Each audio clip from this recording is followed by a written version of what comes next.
ناظرین، بہت سے لوگوں کی پرزور فرمائش تھی کہ آپ حضرت آدم علیہ السلام سے پہلے دنیا میں کیا تھا، اس موضوع پر ایک ویڈیو بنائیے۔ تو پیش خدمت ہے حضرت آدم علیہ السلام کی پیدائش سے پہلے کیا تھا۔ وهو الذي خلق السماوات والأرض في 6 أيام وكان عرشه على یہ بات تو سبھی جانتے ہیں کہ سب سے پہلے انسان سیدنا آدم علیہ السلام ہیں۔ اب سوال یہ پیدا ہوتا ہے کہ انسان کی پیدائش سے پہلے کیا تھا، اور اللہ تعالیٰ نے اپنی بے شمار مخلوق میں سب سے پہلے کس چیز کو پیدا فرمایا۔ آئیے اس سوال کا جواب قرآن و حدیث کی روشنی سے حاصل کریں، کیونکہ مسلمان کے رہنمائی کے لیے روشنی کے یہی دو مینار ہیں۔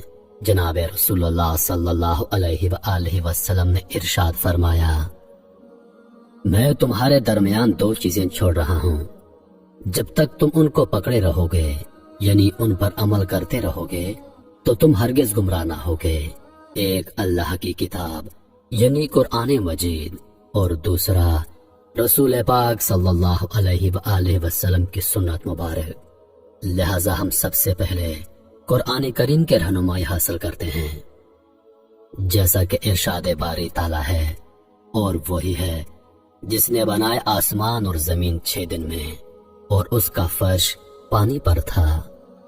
یعنی زمین و آسمان کی پیدائش سے پہلے اللہ پاک کی سب سے پہلی مخلوق پانی تھا۔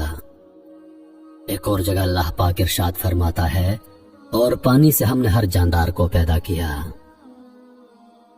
اللہ پاک ارشاد فرماتا ہے، آپ صلی اللہ علیہ وآلہ وسلم ان سے پوچھئے، کیا تم اس خدا کا انکار کرتے ہو جس نے 2 دن میں زمین کو پیدا کیا، اور کیا تم دوسروں کو اس کا برابر ٹھہراتے ہو؟ یہی خدا تمام عالموں کا پروردگار ہے۔ ایک اور جگہ ارشاد باری تعالیٰ ہے، اور اسی نے زمین میں زمین کے اوپر پہاڑ قائم کر دیے، اور اسی نے زمین میں برکت رکھی، اور زمین پر رہنے والوں کی غذائیں بھی اسی زمین میں مقرر کر دیں۔ یہ سب کچھ 4 دن میں مکمل ہوا۔ دریافت کرنے والوں کے لیے یہ واضح بیان اور پورا ہے۔ ایک اور جگہ اللہ تعالیٰ ارشاد فرماتا ہے، پھر اللہ تعالیٰ نے آسمان کی جانب توجہ فرمائی، اور وہ اس وقت ایک دھواں سا تھا، سو اس سے اور زمین سے ارشاد فرمایا، تم دونوں حاضر ہو جاؤ خوشی سے یا دباؤ سے۔ انہوں نے عرض کیا، ہم دونوں خوشی سے حاضر ہیں۔ 2 دن میں ان کو 7 آسمان بنا دیا، اور ہر ایک آسمان میں اس کے مناسب حال حکم بھیج دیا، اور ہم نے آسمان دنیا کو چراغوں یعنی ستاروں سے آراستہ کیا، اور نیز اس آسمان کی دنیا کی حفاظت کی۔ یہ اس خدا کا مقرر کردہ نظام ہے جو کمال قوت اور کمال علم کا مالک ہے۔ زمین اور اس کے متعلق چیزیں یہ سب 4 دن میں اللہ تعالیٰ کے حکم سے مکمل ہوئیں۔ 2 دن میں زمین بنائی گئی، اور 2 روز میں اس کے متعلق یعنی زمین میں قسم قسم کے درخت، میوے، پھل، غلے، حیوانات، کانے وغیرہ پیدا فرمائی۔ زمین اور اس کے متعلق اشیاء کی پیدائش کے بعد اللہ تعالیٰ نے آسمانوں کی طرف توجہ فرمائی۔ آسمان کی وجود میں آنے سے پہلے سارا خلا دھوئیں کی طرح تھا۔ اس سے اللہ تعالیٰ نے 7 آسمان بنائے۔ پھر آسمان و زمین کے ملاپ سے دنیا بسائی گئی۔ آسمان سے سورج کی شعائیں آئیں، گرمی پڑی، ہوائیں اٹھی، ان سے گرد اور بھاپ اوپر چڑھی۔ پھر پانی بن کر بارش برسی، جس کی بدولت زمین سے طرح طرح کی چیزیں پیدا ہو گئی۔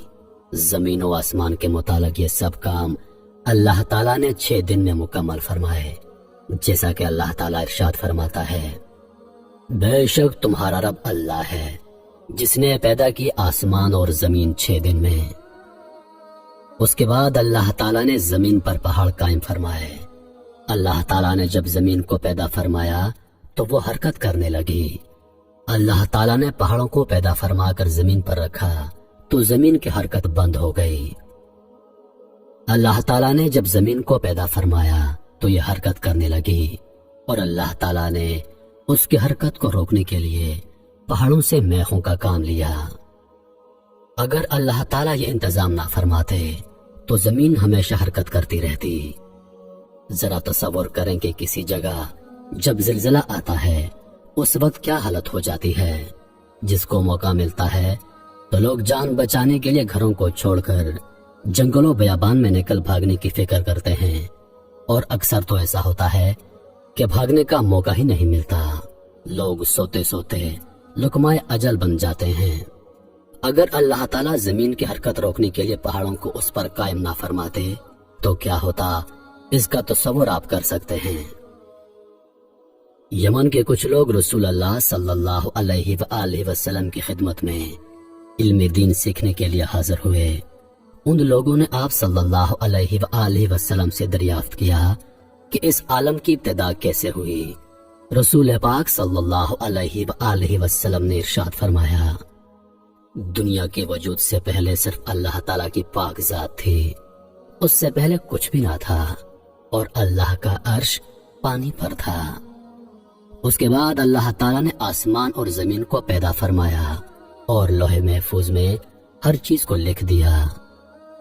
جناب رسول اللہ صلی اللہ علیہ وآلہ وسلم نے ارشاد فرمایا، اللہ تعالیٰ نے آسمان و زمین کے وجود سے 50,000 سال پہلے جملہ مخلوق کے لیے جو بھی مقرر کر دیا تھا اس سب کو لوح محفوظ میں جمع کر دیا تھا۔ آسمان و زمین سے پہلے اللہ کا عرش پانی پر تھا۔ اس کے بعد اللہ تعالیٰ نے قلم کو پیدا فرما کر اس کو حکم دیا کہ لکھ۔ قلم نے دریافت کیا کہ کیا لکھوں؟ حق تعالیٰ کی طرف سے حکم ہوا، جو کچھ قیامت تک مقرر ہوگا وہ سب لکھ لو۔ تو قیامت تک جو کچھ ہونے والا ہے وہ سب کچھ قلم نے لکھ لیا۔ زمین و آسمان کے وجود سے پہلے اللہ کا عرش پانی پر تھا۔ اللہ تعالیٰ کے حکم سے ایک ہوا چلی جس سے پانی کی لہریں پھٹ کر پانی کی سطح پر قبا کی شکل میں ایک بلبلا پیدا ہوا۔ اس سے اللہ تعالیٰ نے ساری زمین کو مرکب فرما کر اس کو پانی کی سطح پر بچھا دیا۔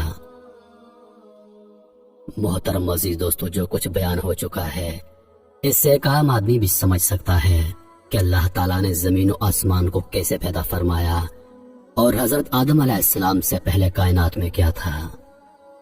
نبی اور پیغمبر اللہ تعالیٰ کے مخصوص اور معصوم بندے اور انسان ہوتے ہیں جن کو اللہ تعالیٰ انسانوں کے رہنمائی اور ہدایت کے لیے منتخب فرماتا ہے۔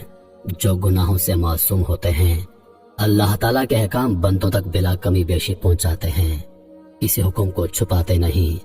سب سے پہلے نبی حضرت آدم علیہ السلام ہیں اور سب سے آخری نبی جناب محمد رسول اللہ صلی اللہ علیہ وآلہ وسلم ہیں۔ آپ صلی اللہ علیہ وآلہ وسلم پر انبیاء کا سلسلہ ختم ہو گیا اور قیامت تک آپ صلی اللہ علیہ وآلہ وسلم کی پاک نبوت جاری و ساری رہے گی۔ دنیا میں اللہ تعالیٰ نے بہت سے نبی اور رسولوں کو لوگوں کے رہنمائی کے لیے بھیجا جن کی صحیح تعداد اللہ تعالیٰ کو ہی معلوم ہے۔ نبوت عطیہ خداوندی ہے، اللہ تعالیٰ نے جس کو چاہا اس کو یہ اعزاز بخشا۔ یہاں یہ بتانا بھی معلومات میں اضافے کا باعث ہوگا کہ نبی اور رسول میں کیا فرق ہوتا ہے۔ نبی اور رسول میں تھوڑا سا فرق ہے، وہ یہ کہ رسول اس پیغمبر کو کہتے ہیں جس کو نئی شریعت اور نئی کتاب دی گئی ہو، جیسے حضور نبی کریم صلی اللہ علیہ وآلہ وسلم، حضرت موسیٰ علیہ السلام، حضرت عیسیٰ علیہ السلام، حضرت داؤد علیہ السلام۔ اور نبی ہر پیغمبر کو کہتے ہیں، خواہ ان کو نئی شریعت اور نئی کتاب دی گئی ہو یا پھر نہ دی گئی ہو۔